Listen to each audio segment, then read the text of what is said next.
Si Police Senior Inspector Roland Aniwasan. Ito yung happy nga na nasabi ng bayan. Sir, isang magandang umaga. Well, anyway, ang aming programa po ito yung umaga. Kaya babatiin po namin kayo ng magandang umaga. Ay, magandang umaga naman. Pero sa kasalukuyan, hapon naman dito sa atin bayan. Ano pa? Okay sir, alamin lang po namin dito regarding sa peace and order situation po dito sa inyong bayan. At nakikita na po naman namin na napakatahimik. Ano po ba ang sekreto po ng ating kapulisan at napapanatili po natin ang peace and order dito at napakatahimik na lugar? Actually, ang ating bayan ay talagang one of the peaceful municipality in the province. Ito ay sa kasipagan ng ating kapulisan sa pagpapatrolya, pag-checkpoint at yung pagronda ng ating kapulisan araw-araw. So sir, yung pong regarding po naman po sa pakikisalamuha po natin sa labas, katulad po sa mga baranggayan, ano po ba ang ginagawa pong activities po rito ng ating mga kapulisan? Yung ating barangayan, sa aking 1-month stay dito sa ating bayan ng Alitagtag, nag-start na po kami ng barangayan. Actually, nakapag-visit na pa po kami ng 8 barangay. At sa pag-disseminate sa mga pag-disseminate ng ating mga safety tips at mga lahat ng mga para maiwasan ng mga ng kriminalidad dito sa ating bayan. So sir, so nakita naman po natin napakatahimik po ito. Paano naman po natin masasabi po sa ating po mga kababayan dito na sila po ay mahimbing na matutulog dahil nandiyan po ang kapulisan po ng bayan ng Alitagtag? Talaga pong pwede silang matulog ng mahimbing dahil sa pakikipag-ugnayan po namin sa mga barangay officials, yung pagbabaranggayan nga po, kaya nababantayan natin ang ating mga kababayan. So sir, nagiging usap-usapan po rito yung mga tungkol sa droga, kahit saan po tayo magpunta, talagang lagana po ang droga. Ano po ngayon ang situation po pagdating po naman dito sa inyong bayan? Pagdating po dito sa bayan ng Alitagtag, ano po, sa 1-month stay ko na po dito sa Alitagtag, nakadalawang huli na po tayo ng illegal drugs, ano po. Kaya kahit pa paano ay nababawasan natin, hindi naman sa palala, kundi sa pabawas po ang illegal drugs dito sa Alitagtag. So may pinalabas po, katulad po na naging press con po sa amin ni Police Senior Superintendent Omega Jerry Fidel, ito regarding sa mga kapulisan natin, lalo-lalo na po sa mga hepe, na magkakaroon po talaga ng kumbaga parang limit o pagsasagawa po ng mga search warrant regarding sa mga loose firearm at kung ano-ano pa. Ano po kaya masasabi nyo rito?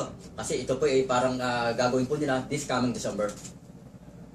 Yung sa amin pong dito po sa bayan ng Alitagtag, nakapag-serve na po kami ng search warrant for the month of November.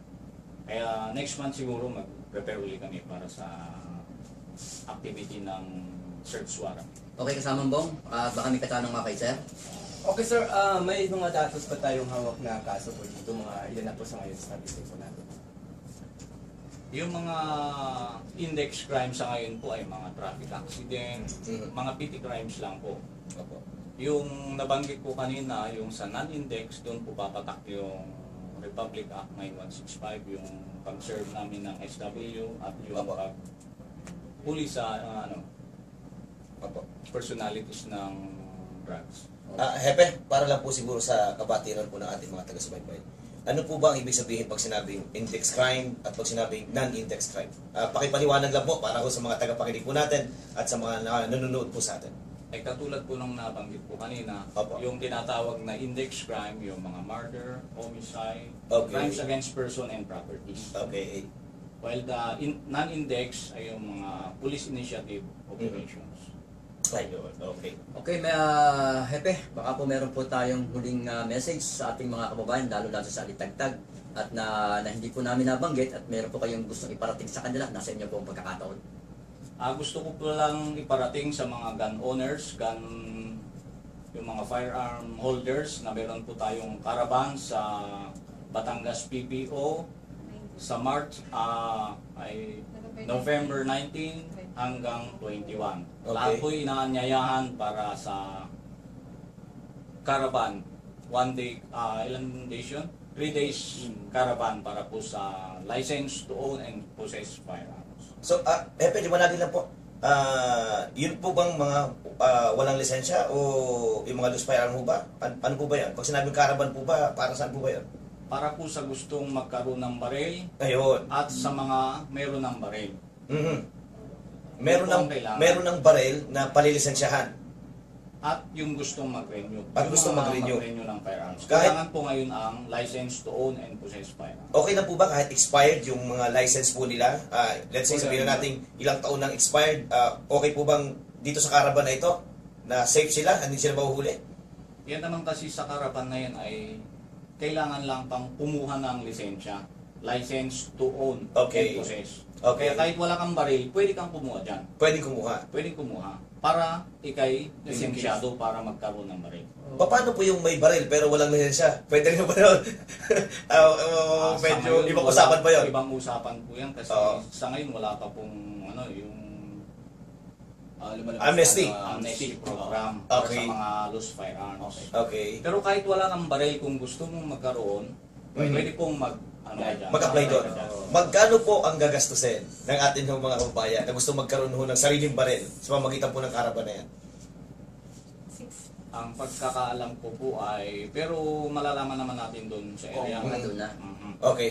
Doon na po mismo sa area. Mag-prepare po ng mga 5 to 6,000. 5 to 6,000. Hindi Okay. pa sure, hindi Opo. pa ako sure doon kung exact amount yung basta. Mag-prepare na lang po para. Requirements. Yeah. Ano pong requirements? Ang requirements natin nandito po sa ating Okay, so sige po. Okay, tayo papalok na lang natin yung requirements nga regarding nga dito sa sinasabi nga ni Chief Roland Aniwasal. At ito muna yung ating broadcast. Magmula nga rito sa kanyang opisina. Ito muli yung broadcaster Len Gonzales. Kasama ko si broadcaster Bong Dapudong sa 95.1 Kiss FM ang inyong lingkod bayan. Okay, Hepe, tungkol naman po ito. Para po naman po ito sa 97.5 Radio City. At sa KKK, Kabalikat, Kakampi, Kasangga ng Bayan, sa mga nanonood po sa atin. Ano po yung participation po natin? Nalalapit na po yung Alae Festival. Ang alam ko, parang may participation din yata yung mga karatig bayan para po doon. Ano pong magiging participation ng Taal, Alitagtag PNP para po dito sa Taal Alae Festival? Bali, ang participation po ng ating bayan ng Alitagtag. Bali, ang 5 personnel per station, ang pagkakalam po per station. Dahil sa Okay. amin, bilang Quezon Municipality, Opo. 5 ang participants namin para sa fun run na gaganapin po sa December 1. Okay. So, yun lang po yung magiging unang araw lang po kayo may participation or mula po December 1 hanggang 8, ang alam ko hanggang 8 po yung Alae Festival. Yun po ang initial pa lang na Instruction. instruction galing po sa ating provincial director. Okay. Sige po. Maraming salamat po. At siguro yun lang naman po yung aming katanungan. Epe, thank you. Salamat po sa inyo na. Gusto na natin ito. Sayang ito. Oo, magmerenda muna tayo. Dahil mapatay ko lang po yung video. Mapatayin ko natin itong video na to. Excuse. Pakat ako ng